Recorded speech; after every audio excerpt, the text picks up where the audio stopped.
couple of minutes late.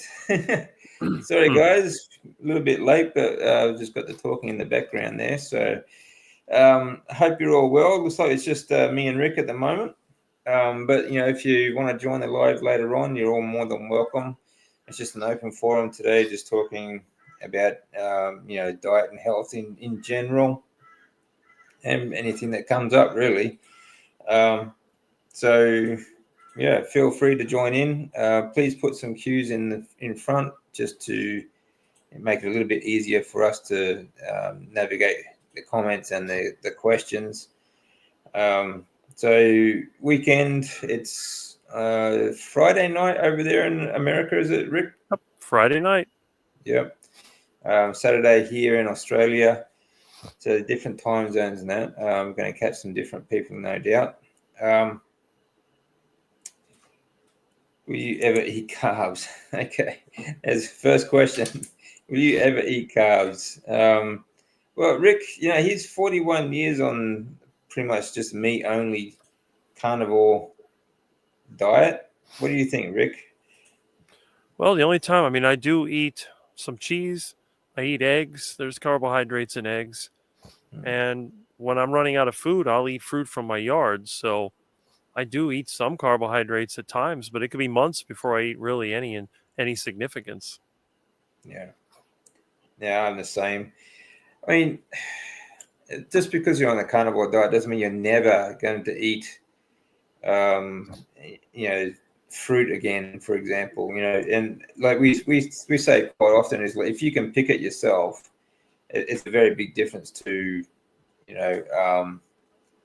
store-bought sort of stuff as well. So I've got nothing against eating carbs every now and then, each to their own sort of thing. I try to be as strict as possible for,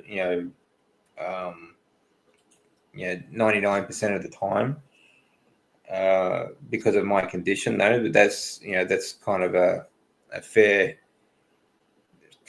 good reason to stay strict on this diet. But, every now and then, if I grow fruit trees in the backyard. I like growing trees, so if they do fruit, every now and then I'll eat some, but I try to stay clear of anything like processed or store-bought sort of stuff. I don't like to eat pizzas and breads and grains especially. So I'll try to avoid that for the rest of my life. 1 grain of rice. Yeah. I mean, if it gets caught up in the meat, I'll eat it. Yeah. Hello, Cynthia. Nice of you to join us, Paul, and everyone else. I really appreciate it. There we go. I haven't eaten any carbs for 2 years. I also have not farted now. Had GI tract dysfunction. Yeah, actually, that's something I've noticed. It's a total lack of gas. Mm-hmm. That was probably the first thing my wife noticed too. Actually, she just I didn't think about it honestly, but my wife just noticed one morning. She said, "Wow, you she don't have so much gas anymore." Like I was before. I mean, especially going through the chemo years, I had a lot of bad gas. Like chemo farts are the worst. All right, they smell so bad. It's like like an escape chemical. Honestly, it's you want to vacate the whole house. They were really bad. Okay, and we were just in a very, very small studio too, so it didn't have much anywhere to go. So it was bad. But now, it's great. No gas, no bloating. I don't know. I mean, for Rick, I don't think you've ever had any sort of bloating issues before, have you? I really don't even know what bloating is. I thought maybe that's when you feel full, but I think it's more of a gas thing, because I've had it where I eat 4, 5, 6 pounds of meat and I feel really full. I can't even swallow anymore. Then I have to lay down. I feel like a snake or a cat going into a nap, or someone in hibernation. But after a while, I feel better. But if I don't eat too much meat, if I limit my meal to 2 pounds of meat, which is a nice small amount for me, then I'm fine. I can go right back to work. A lot of the people I work with, though, they do produce a lot of gas. And as you know, I produce my own cooking gas. I have an IBC tank that's set up, and I use animal manure, and I use grass clippings and plant material and old fruit and whatever else, throw it in there, and that produces methane that I can cook with. So, and I was thinking, most of the people that I know, they eat a bunch of snacks, and they do eat some fruit, they drink juices. So you've got all that sugar and all that fiber and plenty of time to ferment. So I can see why they're producing a lot of gas. And, a lot of times you smell something, it's like, did somebody step in something, or, you hear some strange noises. And I never knew there were so many fart noises out there. Everything from the regular to one sounded like a squeaking door hinge. It was going, ee. Thinking, what in the world is that? And what's that smell? Oh, no. Yeah. Yeah, and you get those silent but deadly ones, Yeah.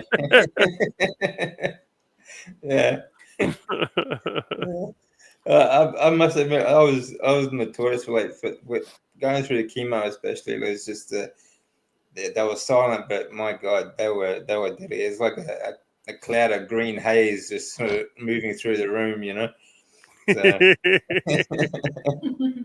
it was pretty bad. But I mean, like, you ferment your own gas from like food waste and stuff like that, don't you? Yes. So Yes, you I can have imagine about, that's exactly what the body's doing. well, exactly. Well, I have 2 tanks at any time that's producing gas. And then once the gas finishes producing, then I have to drain it out, turn it over, wash it out, and I end up with compost.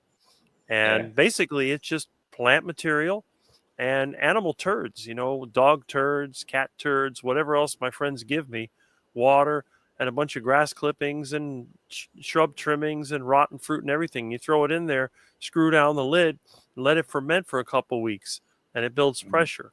And then I've got a big truck inner tube that's connected to the tank. And then when you want gas, you put a board on top of it and put some weight. I use sandbags. That creates pressure, and it goes through a PVC pipe that runs over to my kitchen. So when I want to cook, I just make sure that the inner tube is inflated. I got some weight on it, and I can cook my meals. I cook 3 meals a day with gas that I produce myself, and I have 2 tanks that are fermenting at all times, sometimes 3. And it's, you'd be surprised how much gas you get out of this stuff. Yeah. So I can imagine if people are eating it, they're full of crap, they're full of plant material. Of course, they're going to ferment lots of gas. And some people I know, they fart so much, it's really quite funny, Sometimes they're trying to be nice. Maybe they're inside and you see them squirming, and it's like, uh-oh. And then next thing you know, there it goes. Yeah. And Yeah. That's what, like, when people ask me, what about fiber? Why don't you eat fiber? You need fiber. I'm like, fiber, like, that's all that happens. It just creates, bloating and all sorts of other damage. But, that's what gives you so much gas. It's crazy. And, you can't, I don't know how they manage, like, if you go out, have a normal social life and things like that, if you just constantly pouring out gas. well, the other thing too is when they have to go to the bathroom, that seems to be a big struggle. I mean, some of these vegans, you'd think that they're giving birth because they're in there and they're struggling and pushing, and sometimes 15 minutes later they're still in the bathroom, and then they come out and they're like, "Oh, what a relief!" They laid down a big old turd in there, and they do this 2-3 times a day. It's just crazy. Yeah, they don't get it. They don't understand the fact that fiber expands in your digestive tract. It actually causes the blockage. It's like that's what blocks bears up for the winter. That's what they use all that plant material for. It's Plus, crazy. there's all that pressure. Sometimes you get those noises. They go in the bathroom and you're, and then there's this like explosion. Yeah. It's unbelievable. It's just, I'm thinking, wow, what a nightmare. And then if you watch the cat use a litter box, it's just drop and go, then cover it up. But some of these vegans, I'm telling you, they got to struggle, and Well, it's that's why they it's get things like amazing. hemorrhoids as well. Yeah, and I hear people complaining about hemorrhoids, and then there's something else they get. I forget. I mean, there's constipation and diarrhea and gas, and the worst part is when they have gas. That old saying, "Don't trust a fart," because I know one person, he had gas and it ended up being an accident, and it just, I mean, I did that too when I tried the plant-based diet. I was working outside, and you feel like you have to go to the bathroom. And normally on my diet, I can go for hours without having to go. I'll start to feel like I got to go, but I could go 3-4 hours, no problem. When you're on the plant-based diet and you feel like you got to go, you got about 15 minutes maximum. And if Yeah. you're up in a ladder, up in a tree, or you're on the roof, or you're working on something it's hard to get out of, and you get that feeling, you better hope Mm. there's a bathroom nearby, or you're going to be on the side of the road under a tree trying to relieve yourself. It's just really, really bad. And believe me, I can remember some of those bad memories. And I'll tell you, I don't ever want to go down that road again.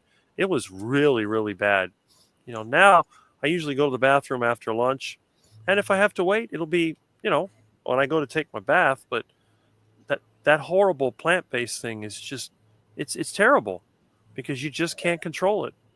No, that's right. No, you got no control when you're in the like you got that much plant material coming through you.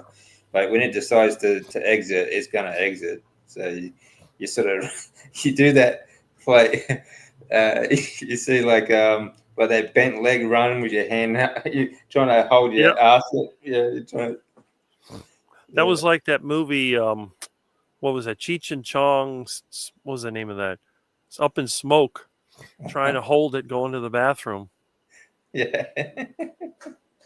Geez, I haven't thought about those old movies for a long time. Gee. Yeah, they were pretty funny actually. Some bathroom ceiling fans manufacturers tout their quiet feature. Yeah, I think bathroom fans should be noisy. Yeah, I agree. Yeah, I think so. Yeah, especially public bathrooms, they should be noisy as hell. Like you need earplugs to walk through the damn things. Yeah, the Oh, last thing it's you want to do is hear someone else straining in the stall next to you. well, I've had that happen. I have a Mm. vegan friend that I was trying to do some electrical work, and she's in the bathroom, and I hear all these funny noises, and it must have taken 20 minutes because by the time she got out of the bathroom, I heard the toilet flush. I had already pulled the wire through the conduit, and I hooked up to the box, and it had to be 20 minutes. So Yeah, when she was out of the bathroom, washed her hands, how much longer? I'm done. I got the outlet installed, but it yeah, just you hear, and then finally the toilet flushes. You're thinking, how much longer are they going to be in there? yeah, And it just goes on and on and on. yeah. Yeah, and they're really doing a lot of damage with that all that straining as well. Like they're like literally pushing those like their digestive tract right out of their butthole. So it can be pretty dangerous stuff too. Yeah. Really. How was your carnivore rendezvous, Rick? Oh, it was good. I Hmm. met up with Russ and we went to the all you can eat Brazilian steakhouse. They had some good meat there. They tried to give us the chicken and the sausage at first, but we're like, nope, we want the ribeye and the picanha and the churrasco steak, and that's what we got. And they gave it to us, brought us water, really good service, great place. And Russ made a No, short video on that when we got out of there. So that was the first time that I've ever met anybody from YouTube in 17 years. So that's pretty good. yeah. Oh, that's good. Yeah. Uh, How far is Russ from you? Like normally, like where he lives. Oh, it's got to be 6 or 7 hours. It's Oh, upstate wow. Florida. I think it's near Jacksonville. It might even be Oh, longer than that, depending on traffic. But yeah. the way that my truck is, well, my truck is broken. I have to use the van. But then again, I also got a call from a friend of mine upstate. He said that he found a box truck with an engine like mine. So I may be getting a new engine for my truck, but we'll see what Oh, cool. happens. Yeah, I'd be Oh, that's glad if I cool. could fix that. If I could fix Yeah. my truck, then I'll be mobile again, fully mobile. Yeah. No, that's good. If the body doesn't want fiber, that tells you all you need to know. Yeah, exactly. Yeah. It's just fiber is just one of the biggest scams going, and it causes so many problems. Actually, it really does. Um, I recommend. I always say this, but I recommend the book Fiber Menace. It's really Hmm. good. Um, but it just goes through a whole list of things that fiber does to your body, and it's so bad. It's not good. You I had hernias before, and now I think it was probably due to the gastrointestinal pressure from bad digestion. Yeah, Hmm. Yeah, all sorts of things like that. You know, hernias. I think there's a lot of key factors when it comes to when you think about different conditions, like carbohydrates for fatty liver, for example, too much deuterium for mitochondria, like your Krebs cycle, and fiber being one of the other causes of. Fiber is also sugar as well, so it also causes problem with fatty liver, glucose, and that sort of stuff. But physical damage to your digestive tract and your stomach, okay, what it does to you is really serious stuff. Yeah, nice. Make well-fed impression. Yeah, good. Yeah, there's actually a Brazilian steakhouses here now in Australia too. So I haven't actually tried them, but they sound pretty cool. But I don't think. I mean, I might have a bit of bias here, but I love like the all-you-can-eat sort of way they do things in Japan. All-you-can-eat meat restaurants. They're all over the place. I mean, they do all-you-can-eat pretty much for everything. They have like dessert restaurants and all sorts of different foods and that, but they're like yakiniku is just and yakitori and all that sort of just meat restaurants, and they're super cheap, really cheap. There's actually, I remember one I went to in Hokkaido. We did a tour of Hokkaido with my wife's parents. We went to what they call a Genghis Khan, kind of named after Genghis Khan. Because Genghis Khan's army only ate meat, right? So they call it Genghis Khan. It's just meat restaurants, all you can eat for like 2 hours at a time, and it's only like $30 to $40 depending on the different type of menu you get. Really cheap. But we ate so much one night, like we couldn't eat the next day at all. We were still full when we woke up. Because it just lasts so long. Like if you do like an all-you-can-eat like carbohydrate buffet, like you're still hungry, you still want dessert, or you're still hungry that enough to eat breakfast. But this Genghis Khan, we ate so much, like literally, if I ate another bite, I think I would have thrown up. Like I could feel it. I could feel it sitting on the top of my throat. That's what happens to me. Yeah. Yep. Yeah. But it's good, like the next day I didn't eat at all. There you go. Well, that's one way to get the one meal a day going. Yeah, that's right. Yeah. I think it'd be a great way to live too. If I was back in Japan, I'd probably try and do that. Just go to a yakiniku once a day. But then you got no cleanup, no preparation time. If you think about all that time, it's dead cheap, Right. Easy. But it's much cheaper to eat out in Japan. I think it is than it is to eat at home. Whereas in Australia, it's much cheaper to eat at home. Yeah. Well, there used to be a lot of cheap buffets in this area, but they don't have that anymore. But when I was younger, that was one thing we used to do. We went to eat out. We usually went for lunch because it was cheaper, and then I'd eat so much food that I didn't even eat dinner. So that used to do that. That was even before I was. Well, I guess at the time I was carnivore. But still, some days I would do that because I could load up on the meats that I like. They always had the carving station where they had the roast beef, and they would have like, some seafood and other different meats. So those buffets that were good at the time, they were cheap. They were like $3 or $4, and you eat whatever you want, and that's it.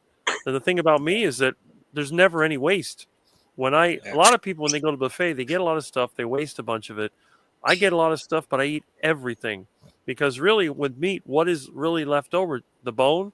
And if they give you boneless meat, there's nothing. It's like we went to the Brazilian steakhouse today. There was nothing left on the plate. I ate everything because I if it would be something else, there'd be a lot of wasted food. Yeah, exactly right. Yeah. When you're eating carbs and like if you go to any sort of carb buffet or anything, there's always leftovers. Always like you have to get a fresh plate and then like throw away your scraps and all that sort of stuff. But with meat, there's nothing left over. That's right. And if even eating at home, there's far less unless you get the bones, but you can also use the bones too. Like make a bone broth or something like that. I think there's always use for it. So I just find that being like eating this way, there's so much less waste. Mm-hmm.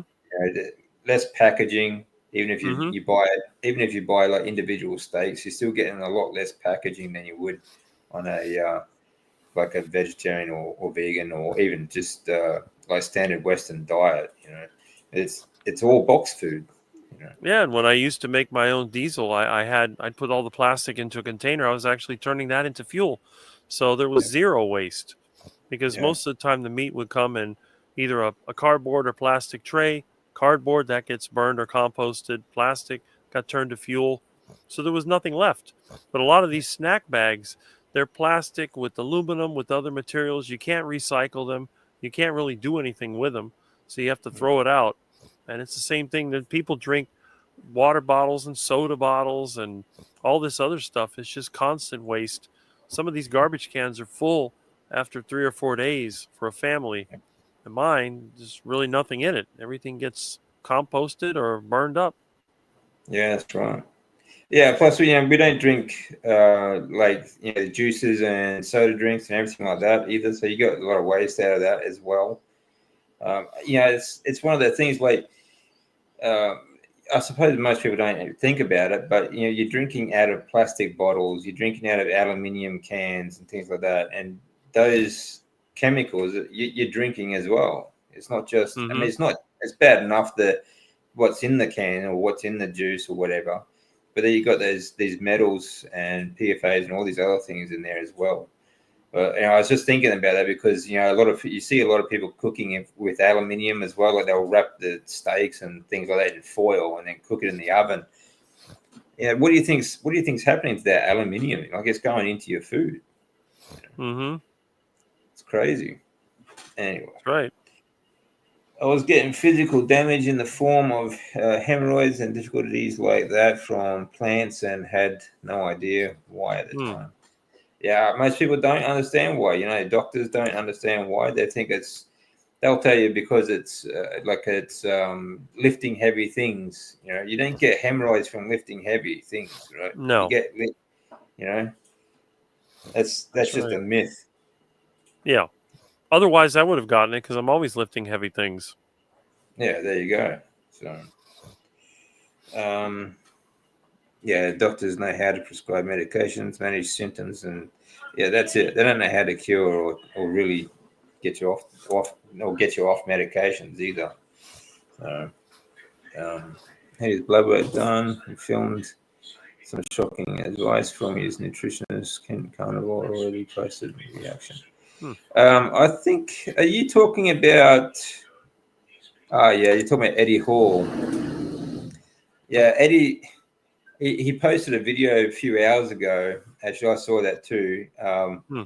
And he had some clown doctor going over his bloods with him. And he's saying all these different things that can be a problem because he's trying to tell him that the carnivore diet's not sustainable. But Eddie's actually put on muscle and lost body fat. Actually, his composition has changed quite a bit in the Hmm. last 3 months. Mm-hmm. But this guy that he's talking to, his doctor, he's just clueless, completely clueless. And I think this is a big thing that a lot of people go through when they go to different doctors like this. Especially I've seen it with these so-called celebrities who go carnivore. They don't go on how they feel. They go on what the doctor is telling them, and the doctor just has no clue what the hell they're talking about. You Mm-hmm. know, you know, I get why Eddie wanted to get blood tests done because he's a YouTuber and he wants to show people these things. But Hmm. yeah, if you're a healthy person, there's really no need for you to check your bloods. If you're feeling good, check your symptoms. What are your symptoms? Then work Mm-hmm. out what the problem is. You know. Right. But yeah, he had blood work done, and it was just absolute ridiculous advice from his so-called nutritionist. Hmm. Um, who was this is the problem I have with the fitness industry.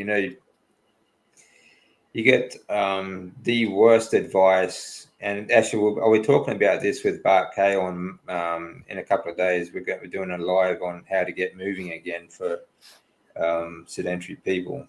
Mm-hmm. But the fitness industry is one of the biggest killers of people. I think is second only to the medical industry. Mm-hmm. And doctors, because the ridiculous advice, the ridiculous, it's all about calories, utter nonsense. I want to swear there, but we'll keep it clean. It's just, and unfortunately, like I feel when I talk about this stuff, I feel kind of ashamed of myself for following this for so long. It's all about calories in and calories out, and these foods have great nutrients in it and antioxidants and all this other nonsense. But unfortunately, these are nutritionists that are pretty much they're not educated, they're indoctrinated, Mm-hmm. and they're still selling the same BS, And Eddie's advice, or the advice that was given to Eddie, is just absolute nonsense. I'm going to have to travel someday and find one of these Brazilian steakhouses. It does sound good, actually. Yeah. We've all thrown out half a bag of spinach. Yeah, that's right. That's another thing. When you have carbohydrates in the house, they don't last.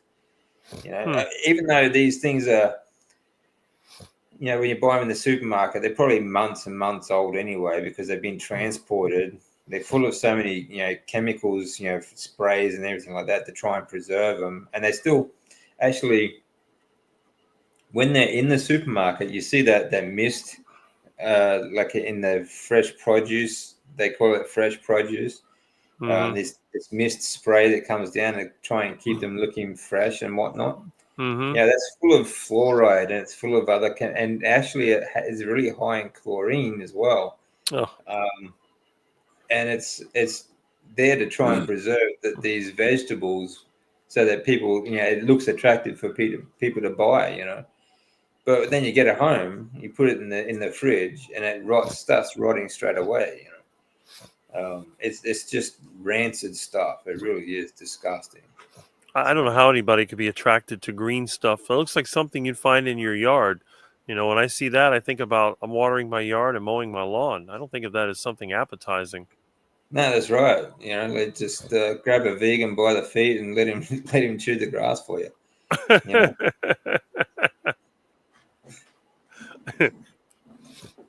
Yeah. When I bake beef ribs on foil, I put parchment paper in between. Yeah, that's a good idea. Yeah.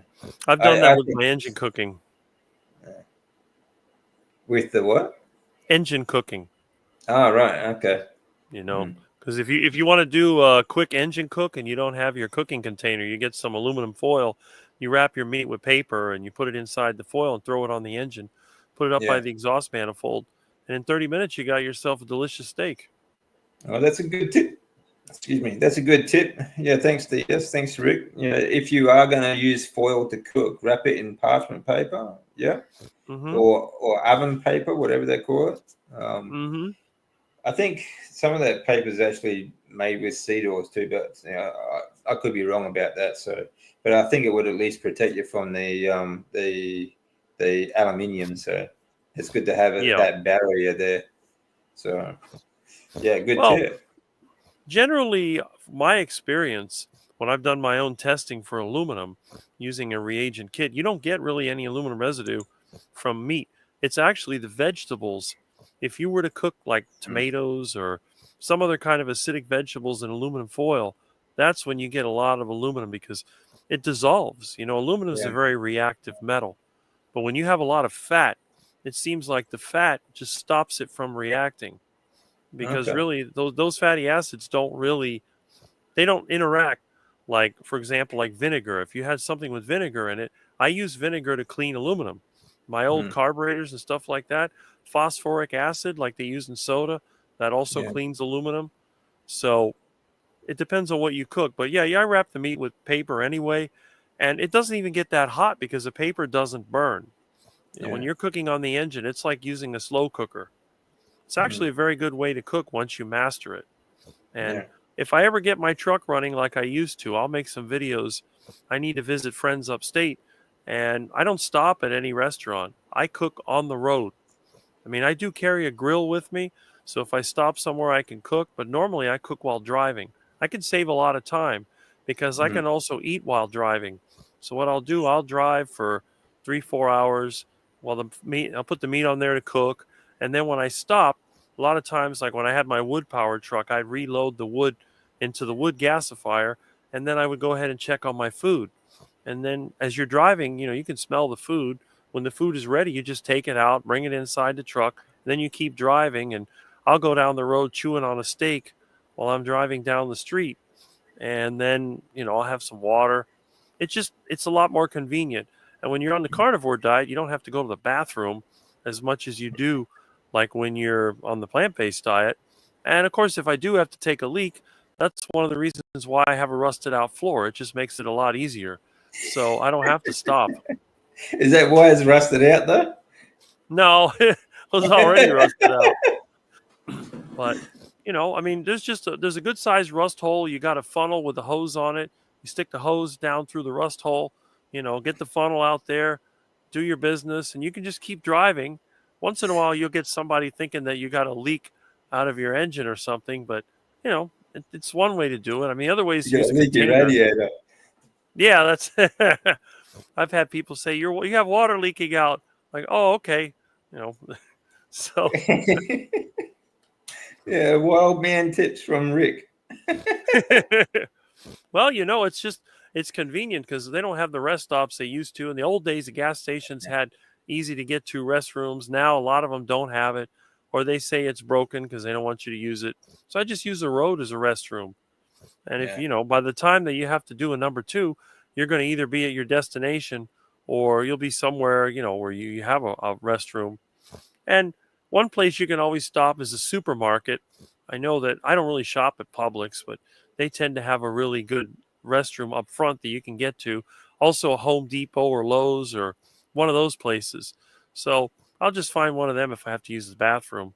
But other than that, just drive along, eat, take a leak if you have to. It's very convenient. Instead of Yeah. sitting in a stupid drive through and waiting for some underpaid teenagers to assemble your toxic duck food and then Yeah. hope you don't get sick on the way there, like a lot of people do, with their stomach rumbling and gas and feeling bad. You don't have to do any of that. You just eat your meat, drink your water, and keep on going. Yeah. To me, it's just faster that way. When I take trips and I'm following other people, they have to get diverted. They stop at a restaurant somewhere to eat, and I keep on driving. I always get there before they do. And then, because they have to stop and I don't. Yeah. Yeah, that's a good point. Being able to eat on the run or on the go. People make you always make adjustments. Like they would say when they start the carnivore diet, it's like, oh, how do you eat when you're on a trip or something like that? Just be a little bit more prepared. Take the food with you. You'll cook it like Rick does. You can. I mean, it doesn't take much to sort of pack an ice bag for meat. You can either pre-cook it or take a cooktop with you. It's not that difficult, really, but it certainly beats going in through these drive-through places and just getting these so-called meat patties that they, we can debate whether they're actually meat or what type of meat they are. I just call them mystery meat, but Rick Mm-hmm. does. Uh, Um, I have a refrigerator in my truck, so every time that I buy meat, I can stick it in there. It's yeah, powered by an inverter, so it works. well, that's good. Yeah, and you can buy car fridges too. You can buy Yep. fridges that actually plug into your lighter. So good. I built my Sorry, own. Cynthia, I froze a bit there, but yeah, I promise I wasn't doing anything bad. um, so I only take advice from Anatoly the cleaner. Yeah, fair enough. I was checking on a local gym and a health coach a few months back, but he was so into veganism. Yeah, it was far from a good fit. Yeah, definitely. Yeah, I saw something on that. Was it yesterday? But these, I mean, they I don't know what it is either, but the vegans, they just got to tell everyone that they're vegan. When it comes, if you're a personal trainer, for example, I think the last thing you want to do when you first meet someone is tell them, oh, I'm a vegan, or whatever you're eating. Who cares? That's not what they're there for. Not really. Sure, they might want some dietary advice, but you don't force what you're eating onto everyone else, or especially a new customer. But young people too, they're sort of very inexperienced, I think, when it comes to training people. And I've frozen again. Okay. The connection with my camera is the problem. The camera is good, but the connection to my laptop, not so good. Bit of a pain at times. Here I am. I'm back again. Yeah, I don't think. I think it's a good sign though if they do tell you that they're vegan. Then I think it's the kind of trainer you don't really want, because they obviously don't know anything about nutrition. I agree, Paul. I'm done with most doctors. There are very few doctors that I trust now. And for a long time,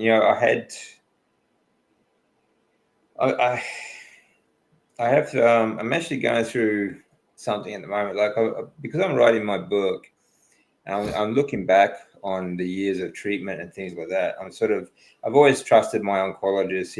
Because he's a really nice guy. But honestly, when it comes to the treatment, I'm not so sure anymore that I really would trust his advice. But even before that, my GPs, general practitioners, I've always had to have one, since my treatment started, because I've had to go through I've been through so many different things, operations and so on, infections, colds and flus and things like that. I need a GP. I've had to go through several different local hospitals around my area throughout the years. And some months I would go to 5 different hospitals, sometimes twice in a day, for different things. But the advice that these doctors would give you, and GPs especially, that just are absolutely clueless. I've gotten to the point where I've just gotten up and walked out, because you cannot talk to them. They're so full of themselves too. They brag. Some of them would actually brag about how good they are. And one I was going through a certain type of treatment called rituximab. It's an infusion of antibodies. A type, it's one of the treatments that you get before R-CHOP on chemotherapy, but it still leaves you feeling quite sick. He told me, oh, that stuff's nothing. You don't have to worry about that. You just once you've gone through that, it shouldn't affect you in any way, sort of thing. Like you don't need painkillers. You don't need this. You don't need that. So that's sort of, dude, you just got no clue. This is just a GP telling you. He's not an oncologist or anything. But so after things like that, I stopped going to GPs, and I hadn't had one for about 5 years. I didn't, even though I was still going to my hospital, my oncology hospital, and I was still seeing my oncologist every couple of months. I just stopped going to GPs because they were just a total waste of time and energy, and something that I didn't really have a lot of. So honestly, I don't trust them at all, and it takes a good few conversations before I start to think about trusting them. And it wasn't until this year, actually, I started seeing one who's actually Japanese. He moved to Australia from Japan. Not that I trust him, his knowledge, but I do trust that he's he likes to learn, and he does like to follow up information and things like that. So he's good at that sort of stuff. So yeah, I'm with you on that, Paul. Really. How about you? How about you, Rick? What are your thoughts on doctors? I know you haven't been to one for a while. Yeah, I'm a bad example because the last time I went to a doctor was like in 1996. I was 28 years old, and what it was. I had my business. We changed our health plans, so we had to go for physical, and then the doctor had looked at my blood work and said that I had extremely high cholesterol, and my blood pressure was too low, so I was at a risk of a heart attack and a stroke. And then he was saying that by my 50s I would need a bypass or something like that. And I was kind of upset. And then he was fat, so I guess I just had to say, well, if you're so healthy, why are you obese? Oh, my blood work is fine. And he's trying to give me all this stuff, and my cholesterol is low, and this and that. I don't remember the exact number. All I remember is he told me I had the highest cholesterol of any 28-year-old he had ever seen. But yet I also had the lowest blood pressure, which is around Yeah. 90/60. And then I told him, I said, take the blood pressure again. And when he took it again, it was much higher. He says, oh, I said, yeah, because you're making me angry. Yeah, exactly. Yeah, that happens very quickly too. Uh, well, I've got to comment on a couple of things there. Obviously, he's obese and his cholesterol is low. That is the perfect combination for a chronic disease. Mm-hmm. And the thing is, Whether this it this be, doctor, when you talk to him, he was breathing hard. He's like, that type of person that they just don't get enough oxygen. And yeah, every time you try to talk to them, they're always breathing. And when they have to stop talking so they can catch their breath, this is what the guy was doing. And if I remember yeah, correctly, he was only in his 40s. wow, So he may not even be around anymore. He may have already had a heart attack. I mean, who knows? Because if he was in his 40s in 1996, it's been what, almost 30 years. He might yeah, even be dead by now. So I probably don't would know. be. I would say so, unless he changed his whole life. But But you that don't know. almost never happens. No, that's right. That's right. Exactly. Again, and he would be the same as I was. He would be, trusting his education and all the so-called literature on this garbage. It's all about calories and keeping your cholesterol low.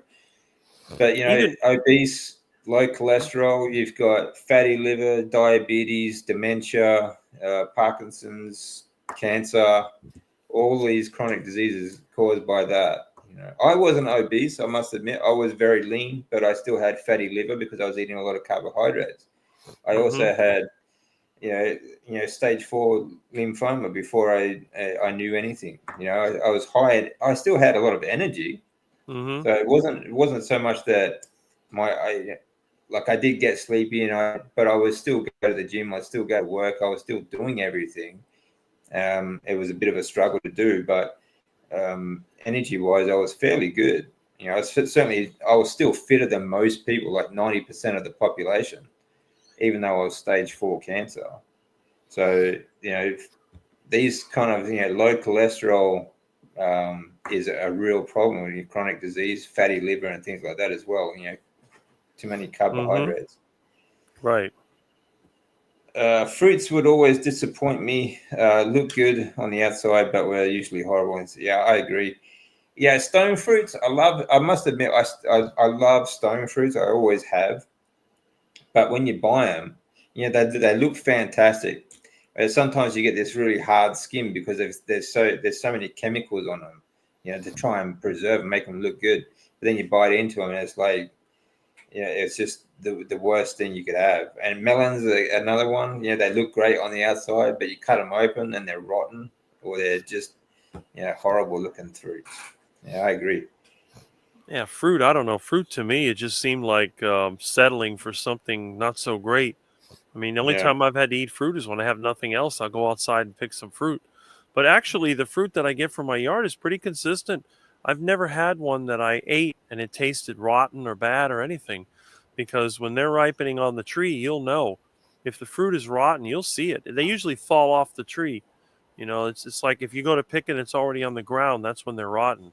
When you go to the store, I used to buy fruit from my parents, Yeah, I didn't know what to do. A lot of times I'd buy it. Sometimes it's good. Then my mom's complaining, this fruit is rotten. And I Yeah, looked at it, it looked fine, but inside it was mushy and rotten. And I go, wow, it just, I don't know. So I told my mom, if you would just eat meat, it'd be a lot easier because it's impossible. I've never got a piece of meat and it turned out to be bad. It's one of those things that you can see from the outside, you can smell it, you can feel it. yeah, It's really hard to get a bad piece of meat. yeah. That's right. Yeah, that's right. Exactly. You know when you buy it if it's off. It smells so bad. But I Mhm. mean, you can't go near it. Right. But yeah, when it comes to fruit, it just gets sweeter. When it's fermenting fruit, that's how you make alcohol. So Mhm. yeah, it can be pretty bad. I didn't like some. Half the time you buy fruit and vegetables, you get it at home, you cut it open like that, and you're wasting it straight away before you don't even get to eat it. So it's a risk every time. Yeah, and the other problem is, when you're buying fruit for, your parents or friends or whatever, a lot of times you get a lot of it and they may not feel like eating it. With meat, you can adjust your diet. Like in my case, I buy meat, I put it in the refrigerator, I look at it every day, and I know I can tell pretty much within 24 hours when it's going to go bad. And I don't think Yeah, I've ever, once, I think I had some chicken go bad, and that was it. The beef I've never had go bad. I've had beef go 2 weeks beyond the date that it was supposed to go bad, and it was still good because as long as you yeah, put it in the top of the refrigerator where it's extra cold, it's almost frozen. It won't yeah, go bad. And another thing is the leftovers, all those carbohydrate leftovers like rice and pasta and stuff like that. That stuff can become toxic really quickly.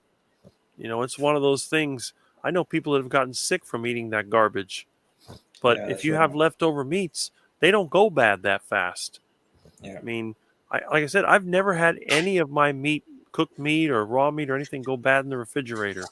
So No, yeah, I'm the it's same. Like you can always freeze it, right. um, and store it. It's much more storable than fruits and vegetables. Yeah, if you It's freeze fruits, they turn to mush. yeah, yeah. You thaw them out, they just turn to mush, and just you end up drinking it. So Mm-hmm. Cynthia hasn't been to the doctor in 27 years. That's awesome. There you go. Yeah. So that's a very rare story. Like yourself and obviously Cynthia. And I mean, I still go to see doctors. I see my GP and now and um, my oncologist, but that's getting less and less now, which I'm really appreciating. I like that, but I have no medications. Like everyone else around me who have not been through chronic disease like me, they're all taking something. They're all on some form of medication. You know, and they think it's the normal thing to do. They think it's the normal thing to. It's just a normal part of life to take medications. Like it's insane that society has gotten to the point where it's normalized, where like a few hundred years ago we didn't. The last 4.5 million years, we didn't make it this far just simply because we grew up and started taking pills. You know, it's incredible. It's not disease. This diseases and everything that we have these days is not because of a lack of Ozempic or a lack of painkillers or a lack of anything else. Any other form of drug. It's crazy. It's a crazy state of the world. Everyone should watch my latest charcoal beef roast video. That sounds good, Ed. I will. I'll have to track that down. Hello, William. Thanks for joining us, mate. Rick makes me shake my head a lot. Yeah. Oh boy, and not good tip for the girl though. Okay, I'm the leaky radiator. I'm assuming. Bucky's Texas is pretty good. Never heard of that one. Talking about a restaurant, maybe. So always good to hear from someone. I might need a public restroom for number two only. if I am fully plant fiber. And yeah, that's another good thing. I don't need to use public toilets so much anymore. It's good. I've never liked them, like using them.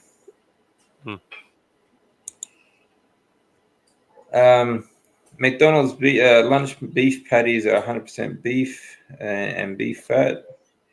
Yeah, I mean, all good. If that's all you have available, I mean, to me, I just don't want to keep these people in business. I don't want to keep any big food corporation in business. So I don't give them my money.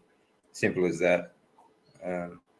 I whether we can debate whether they're honest about what they put in their meat patties, anytime. But honestly, at the end of the day, they're not getting my money anyway. So in the US, added ingredient list on McDonald's is long. Yeah. And they still use a lot of seed oils for everything as well, cooking, and their bread rolls and everything like that. I just wouldn't eat that stuff. Hey, Jonathan, good to see you, mate. Thanks for stopping by. Really appreciate it.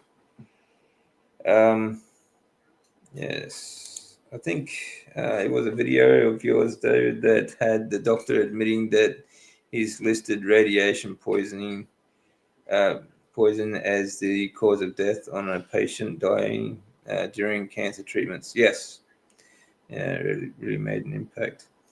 Yeah, actually, I was talking about the effect, like how effective is chemotherapy. There was a study that came out in I think it was 2004. It was the actual effectiveness of chemotherapy across 21 different types of cancer was 2.3%. That's how effective it was on all-cause mortality. So the problem is, it's a very extreme method of treatment, and it allows. I mean, it kills everything. It doesn't just kill cancer cells, like Professor Seafried says. It doesn't just kill cancer cells. In fact, it doesn't actually kill the cancer cells. It pretty much just cuts them off at ground level, and so the roots are still there. But it kills all the other cells that are similar to and shared by the cancer cells. So like all the healthy cells that your liver and kidney and stomach and everything produce, heart, you get organ damage, which is one of the biggest things I have now is organ damage from the chemotherapy. All of your organs share similar cells that get destroyed when you go through chemotherapy. So heart, liver, kidney, brain, all these sorts of problems. So you get, even if you survive, even if the chemotherapy does help you get through the cancer, and you're in that 2% where it helped, and you survive, afterwards you still have to deal with the damage that was done by the treatment, and you may not survive that. So they just call it, they died due to complications of cancer, but part of the complications is the treatment, so it's a problem, and it's been a problem for a long time. Unfortunately, these chemotherapies and things have been around for a long time because they're very profitable, not just for the pharmaceutical, but for the doctors and for the hospital. So unfortunately, it's just the way it is at the moment. So, but we're trying to change it, and the more stories that come out, hopefully more people will listen and we can change it. How was Milton, the kitten? You did name him that, so I heard. Yeah. How is Milton?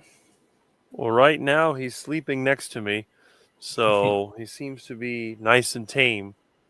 Yeah, I don't know. I think I've called him Milton so far. I may come up with another name for him. I don't know. Usually I just tell him, get over here, you crazy cat, because the thing is trying to bite me or attack me, or, as soon as I get up in the morning, he's at my feet, climbs up my leg, tries to jump on my head. He's He's a real crazy kitten. But then when he falls asleep, he's super friendly. So yeah, he's something else. Yeah. Yeah, it's good to have it. Yeah, it's great. I love cats. I love them for many reasons. They're a lot of fun to have around. They're really good companions. But biomechanically, I love the biomechanics of cats. I mean, any animal is great to be around. I think it's good to have a pet because it really helps your state of mind. I think high cholesterol is not statin deficiency exactly. You know, yeah, and the same.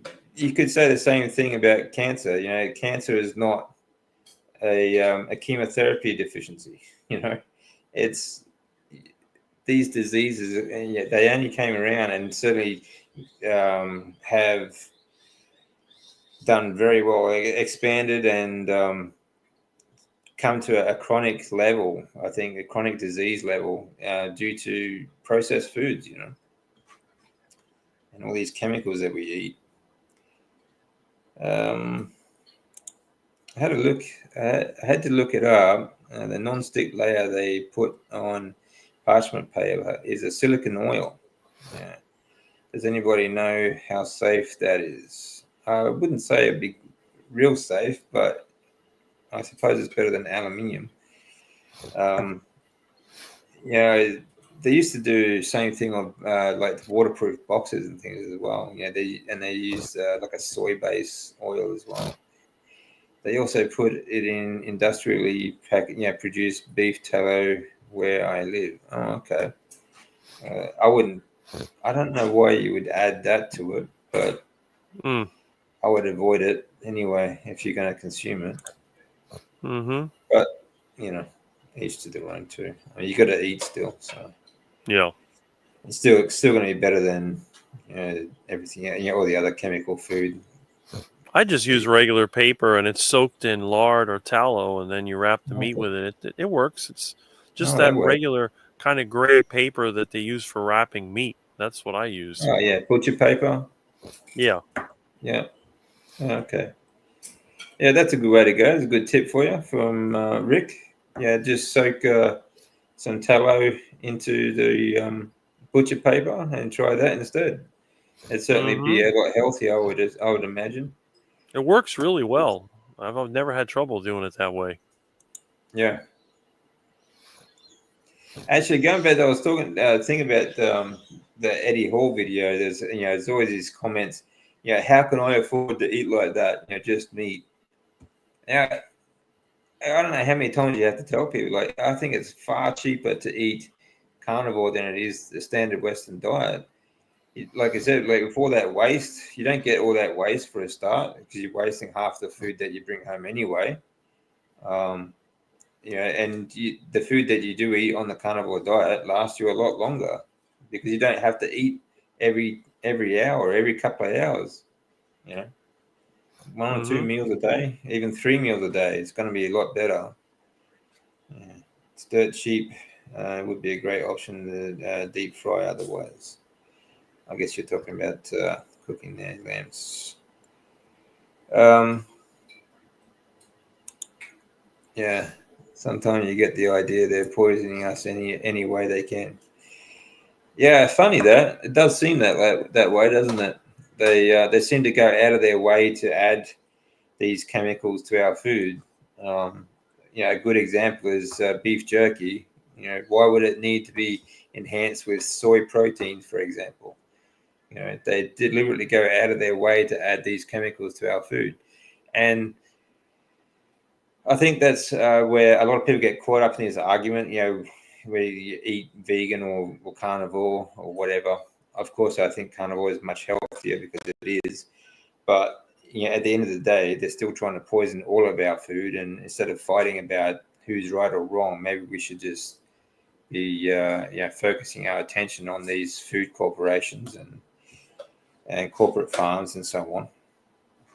But whatever. That's just me. Well, cool. I'm going to be there next year. I'll make sure I have 2 plans. Okay. I guess that's part of the conversation there.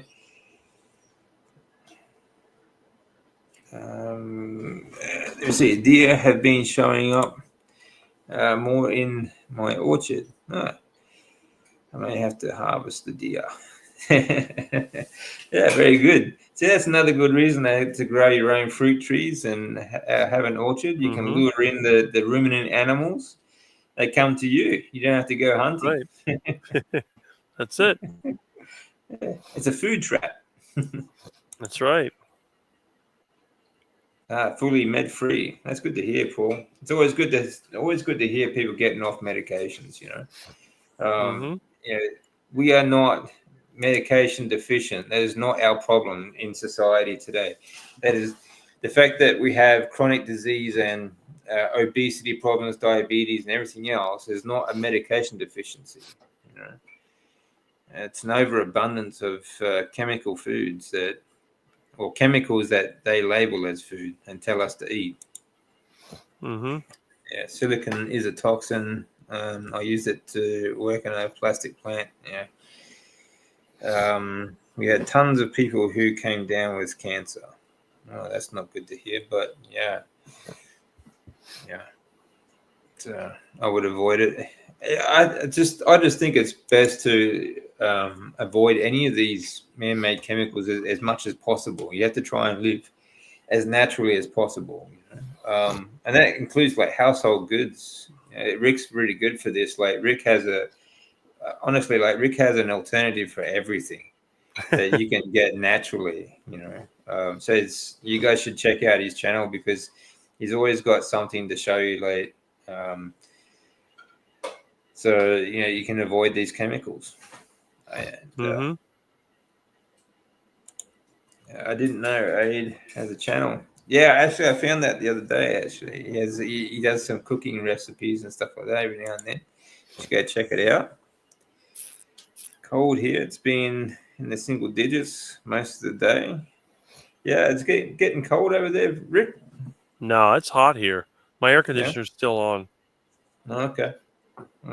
It's starting to get warm here. It's funny.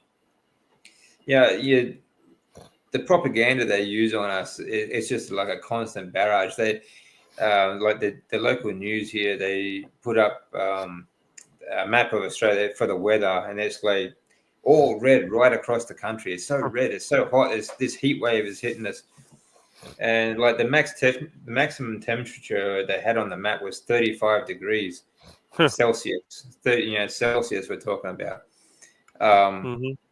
And that's like that an average, not even summer temperature. Like here, the hottest temperatures were back before 1906. Or sometimes it was over 51 degrees. But we've just had the coolest November in decades. Like literally, we were still until this week. We still had blankets on the bed, whereas usually October, it's just sheets and we still have we haven't used. I think we just started using the fan this week, but not very much actually. It's been the coolest November ever, I think. Well, I can remember anyway, and in decades. Crazy. It's just so much bullshit.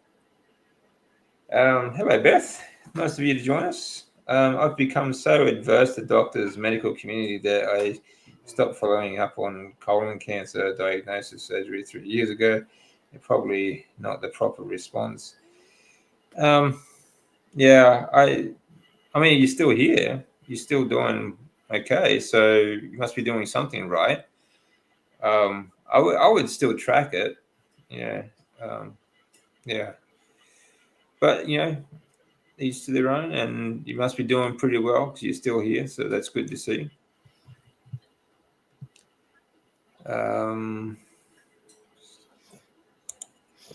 Stopped all meds and no more headache ones too. Very good. Excellent, Josephine. It's good.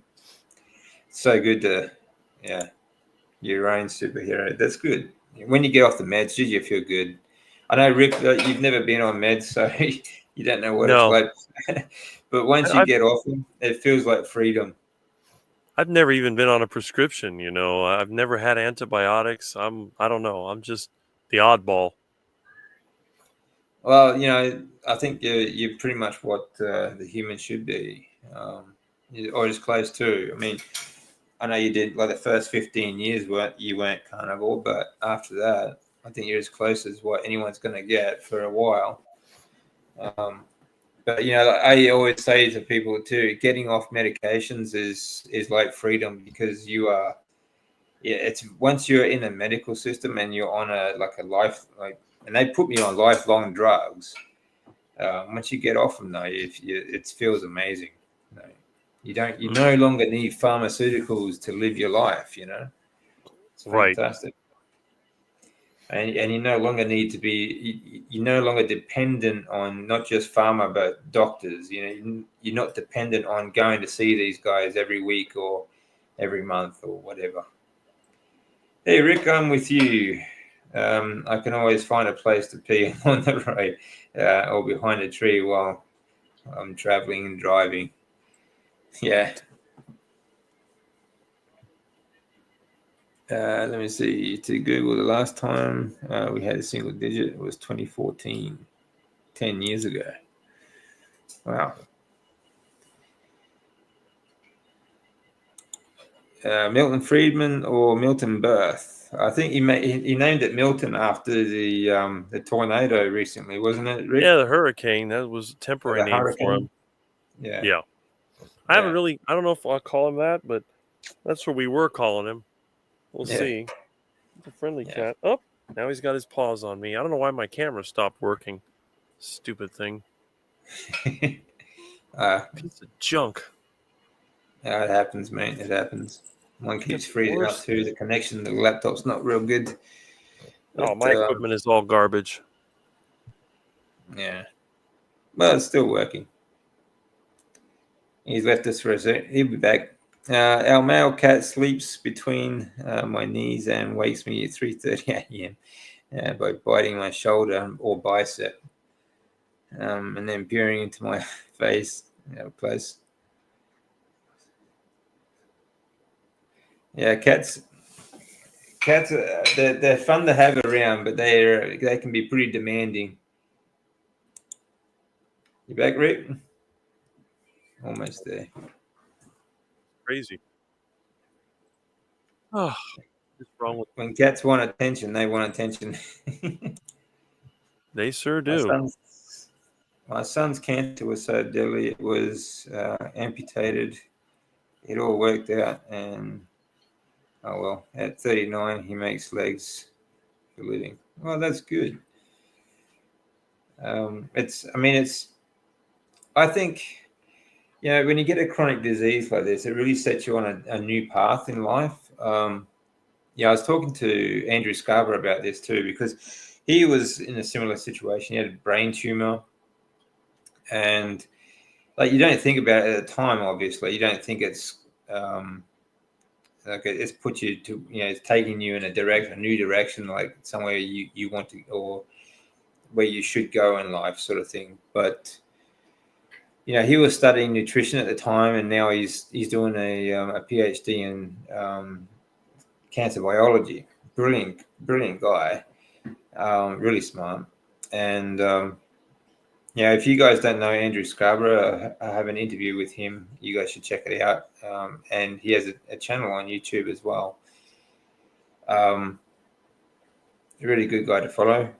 But these things, they set us on a different path, and hopefully a path that we can help others with. Like Paul, he's making limbs. His son's making limbs. These things help a lot of other people. So that's good. Yeah, hopefully you can stave off the cancer in the future. My Molly by Galley ate a homemade rolls getting ready for our Thanksgiving meal. Oh, okay. So it kept us more carnivore. Well, I wouldn't have eaten any myself, but then again, I am the only carny in the family. Yeah, we all stray from the carnivore diet every now and then, and that's not going to do any damage. I mean, depending on who you are, really. If it's going to trigger something like a week-long sort of binge, that might do some damage. But don't be so hard if go through the holidays and say Thanksgiving, you have a piece of pie or dessert or something. Rick would call duck food, or Christmas. It's people are going astray. But the good thing I think about the carnivore diet is it's really easy to get back on. It's really easy to just next meal or next day get back with it. So don't be too hard on yourself. Bart should be the kitten's name, like the pirate, Black Bart. Well, that's not a bad idea. Black Bart. A little monster. Was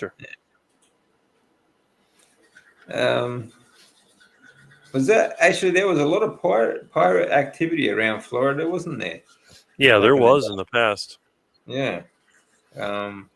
I remember seeing a treasure hunt video, TV shows, not long back actually, about in the Florida waters. There was quite a few pirates around there. Mm-hmm. So, mostly French, though, I think, weren't they? In the English and French. English and French. Yeah. Well, they had, because you had both. You had French colonies around the Gulf of Mexico, Louisiana, and all that. And then you had the English. Yeah. So that was pretty much what they had here. They're going after the Spanish ships. Yeah. Well, yeah, I think is it New Orleans? New Orleans, that was all founded by the French and built by the French, or the French, right? The French Quarter, I think they call it, the French Quarter. Yeah, they have that in New Orleans. Buildings. Yeah. And of course, a lot of these ships, they sunk in hurricanes because back then they couldn't predict the storms. So you'd have ships full of treasure, and then they got sunk in a hurricane. Yeah, yeah. That'd be good. I think it'd be kind of exciting finding an old sunken tall ship with some treasure. Mm-hmm.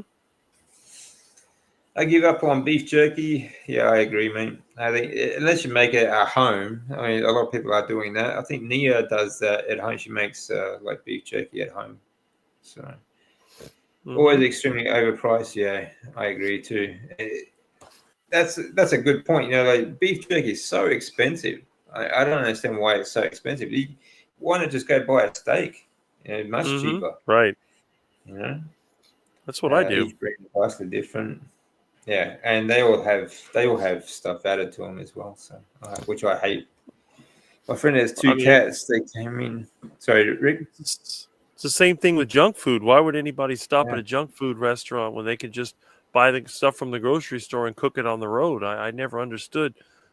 People want to stop make diarrhea or some Burger King or some other crap, and you can just cook it yourself. I don't get it. Yeah, that's right. Yeah, or go to a supermarket too. And there's supermarkets everywhere too. Some supermarkets have pre-cooked stuff as well. I know when I was living in Japan, I'd sometimes go get along the cook section. They had sushi and stuff as well, but which was really good. Sushi was great, but they also had things like roast beef and things like that you can just pick up. Much easier, much cheaper too. Right. Yeah, like McDiarrhea. That's not cheap. That's not cheap anymore. No, I walked in one of those a couple weeks ago, and for the money that it costs to go there, you might as well just eat a steak. It just doesn't make sense. Yeah, that's right. I agree. Go get some meat. Go to the supermarket. My friend has two cats. They came in the house during the day and out hunting all night. They just came in to sleep. Okay, that's cool. DC, are you going to the meetup on the 12th of December? Old School Barbecue at Lidcombe Road. Actually, I forgot about that. But yeah, I might do, eh? Yeah. Good to catch up again. my channel's garbage. I'm sure it's fine.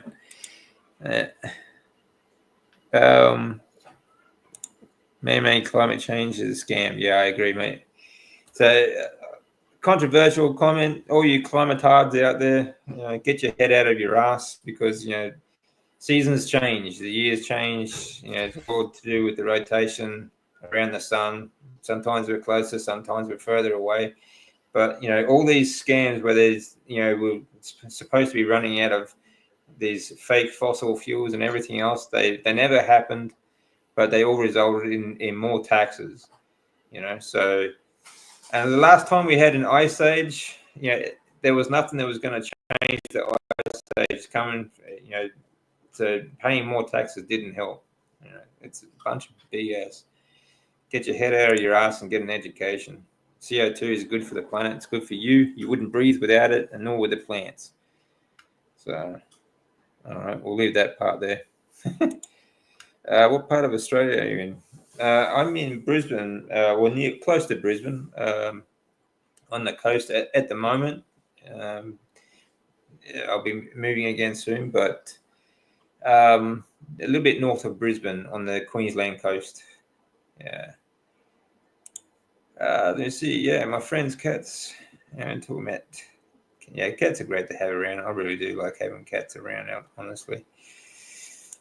I have a cat that breathes clean air and drinks diesel. Yeah, not that kind of cat. Let me see. I need to get going. Thanks, Cynthia. Really, always good to have you guys hanging around, having a chat with us. Really appreciate it all. I'll try to get through a lot of these because I'm going to have to let Rick go soon. It's getting late over there.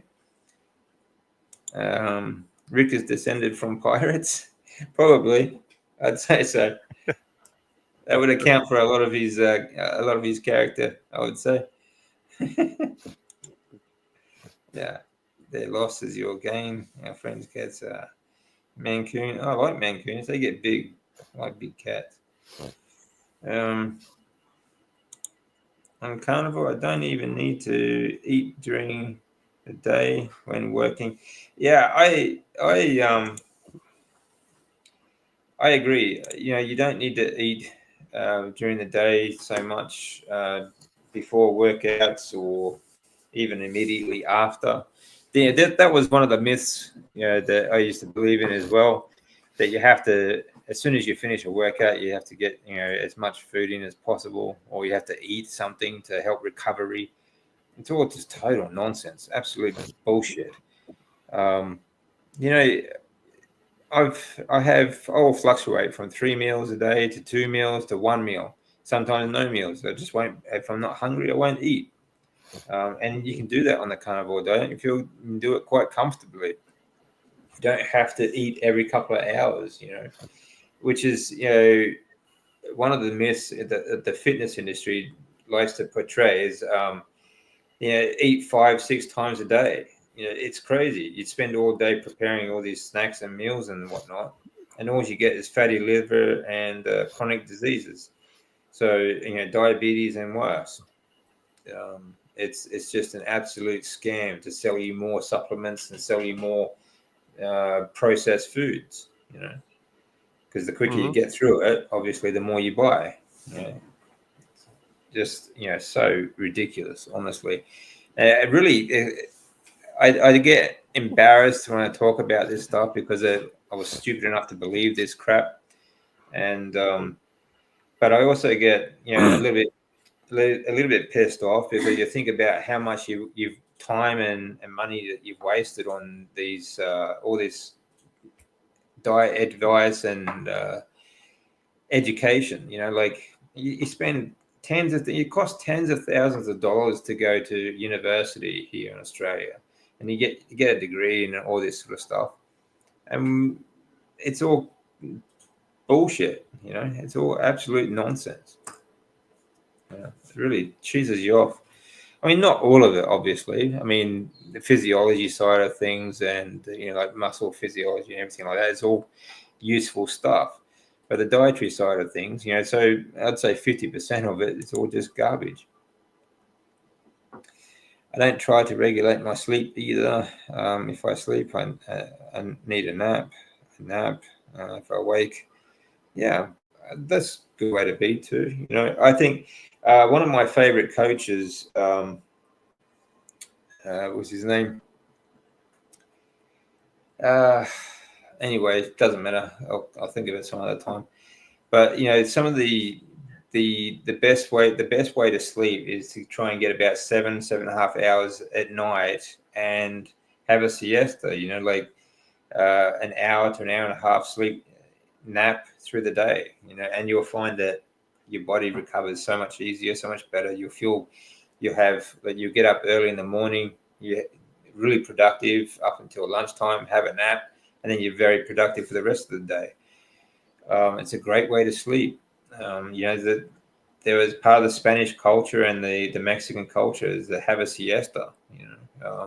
And other European cultures do the same, or they used to traditionally anyway.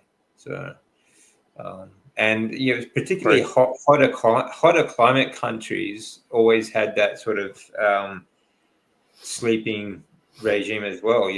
South America, all through South America, they had like nap times through the day. Mm-hmm. Hot, sweaty climates are very good for Yeah. that. So don't feel like there's something wrong if you need a nap. There's nothing wrong with Mm-hmm. that at all. Right. Yeah. Hey, kitty.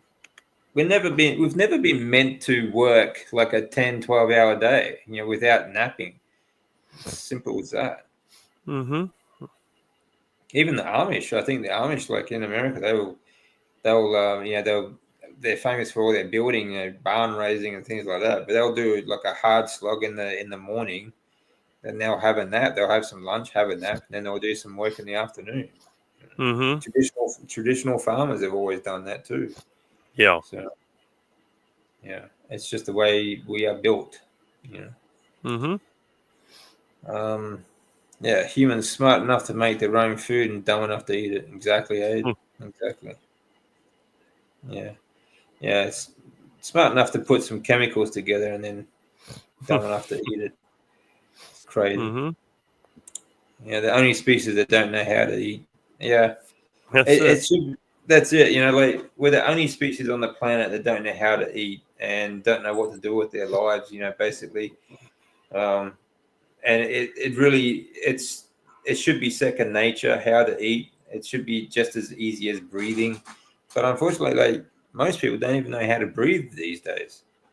Yeah. A bunch of mouth breathers. Mm-hmm. I remember before carnivore getting desperately sleepy after work while driving. Pure carbohydrate misery. Yeah, I must admit I had those days. You fall asleep at the wheel, or you're trying to keep your head up, you're trying to keep awake while you're driving home from work. And you're like, shake the head. Oh, could it keep going? Yeah, I hated that. Um, your coach is Anatoly. Well, he's inspiration. I wouldn't say coach, but it's certainly inspiration. Yeah. Laying down there. Hey, Sandra, it's good to see you. Yeah, it's good to have a nap. Don't be afraid to have a nap. You know, even Dr. Kills, like he tells have a nap, have a power nap. Even it doesn't have to be like an hour and a half. But even a 10-20 minute power nap through the day, I think it's great. A great way to Somebody's having a nap here. yeah, yeah, he's enjoying that, isn't he? Cats, that's a good example. Cats sleep most of the day. They sleep like 16 hours a day plus. Yep. Yeah. And koalas in Australia, even on their natural diet, they sleep 22 hours a day. Mm-hmm. Yeah. Don't be afraid to have a nap. It's all good. Anyway, guys, I think we might call it there. Mm-hmm. Any last words of wisdom there, Rick? Well, I mean, I guess if you're feeling good and enjoying your life, I think something must be right. Yeah, I think so. Yeah. Yeah, I think that's a good point. Don't panic if you I like if Professor Barkay says if you are not symptomatic, okay, there's really no point to keep chasing bloods, and you know Mm-hmm. yeah, if you feel good, just relax. Keep going and doing what you do. That's what I do. Yeah. And yeah, for the most part, I mean, I only track my bloods because of my condition. But honestly, apart from that, when I feel good, I'm not worried about it. I do not worry about it at all. So right. Yeah, mouth breathers are not confident, but this is beyond scope of this video. Yeah, that's a different conversation. Yeah, we'll get into breathing a different time.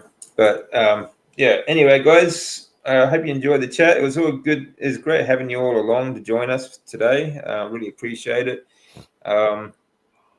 Yeah, always great tips from Rick. He's always got some great advice to give out to how to cook and how to pee on the go. Make it look like a leaky radiator. But yeah. All right, guys, we'll call it there. Ciao for now. Have a great weekend. Yep.